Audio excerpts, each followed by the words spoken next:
واصله 2000 درهم لليطره. السلام عليكم. دونك دابا اليوم نهضروا على هاد الفاكهه هادي تتسمى باخنو ولا لاغبوز، اللي كتكون في هاد الوقيته ديال الخريف.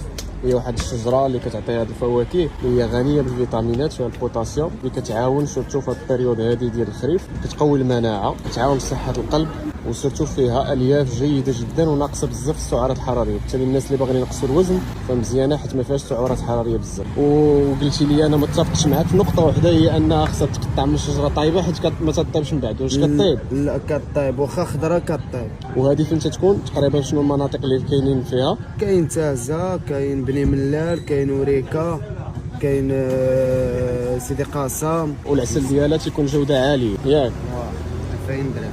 2000 درهم لتر عسل مزيانه. هو واش يتسمى هذا باللغه ديالكم؟ حنا كنقولوا له ساسنو. ساسنو ولا باخنو. هو باللغه العربيه الفصحى كيقولوا له قطلو. دونك هذا الاربوز هذا راه باش النقطه اللي مهمه بزاف ديال الناس ما عارفيناش، هو فيه الياف واعره. وبالنسبه للناس اللي باغيين ينقصوا الوزن يقدروا ياخذوه يديروا به كونفيتور، يقدروا يديروا في لي سالاد وداك الشيء، وما غيزيدوش في الوزن بزاف حيت السعرات الحراريه ديالو قليله بزاف. تبارك الله. تحياتي. الله يحفظك.